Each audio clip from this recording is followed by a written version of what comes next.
Pendidikan itu tidak penting di Indonesia. Para pemilik stasiun TV tidak banyak menggunakan kuasanya untuk mendidik. Mereka mempertontonkan apa saja yang menghasilkan profit bagi mereka. Drama percintaan, perselingkuhan, dendam dan pertikaian. Acara gosip pagi, siang, dan malam. Apa yang bisa dipelajari anak-anak kita dari semua itu? Persentase tontonan edukatif dan yang non-edukatif jauh tertinggal. Pendidikan itu tidak penting di Indonesia. Para politisi mempertunjukkan kebohongan dan kepentingan partainya masing-masing.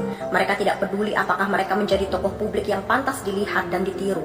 Yang penting agenda mereka tetap berjalan, elektabilitasnya naik, dan kembali terpilih di tahun-tahun mendatang.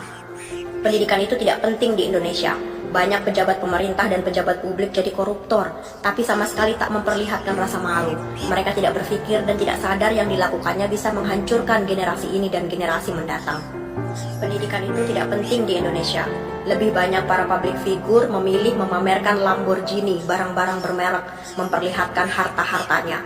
Mereka tidak mau menyuarakan tentang pentingnya pendidikan dan menggunakan ketenaran untuk memperbaiki negerinya. Hasilnya, generasi kita berlomba untuk menjadi viral, terkenal, dan kaya saja. Pendidikan itu tidak penting di Indonesia, karena masih banyak orang tua berpikir bahwa kewajiban mereka menjadikan anaknya berpendidikan dan menjadi manusia yang luhur cukup dengan mengantar dan menjemput anak mereka dari sekolah saja. Sejak anaknya masuk SD hingga lulus SMA, terfikirkah untuk membeli buku-buku parenting atau buku yang membekali mereka tentang pendidikan anaknya? Pendidikan itu tidak penting di Indonesia.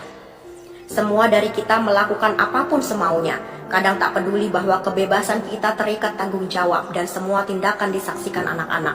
Jika ada kasus besar, ada yang salah dengan anak-anak, baik di sekolah maupun di luar sekolah, kita akan meminta Menteri Pendidikan untuk berkomentar dan menuntut pertanggungjawaban. Pendidikan itu tidak penting di Indonesia.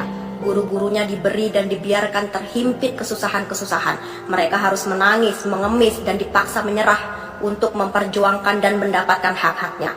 Waktu yang seharusnya mereka habiskan dengan anak-anak kita rampas untuk pekerjaan lainnya. Kita letakkan beban bernama pendidikan di pundak, kepala, dan kakinya, tapi kita biarkan tangannya terikat dan perutnya lapar. Pentingkah pendidikan itu di Indonesia?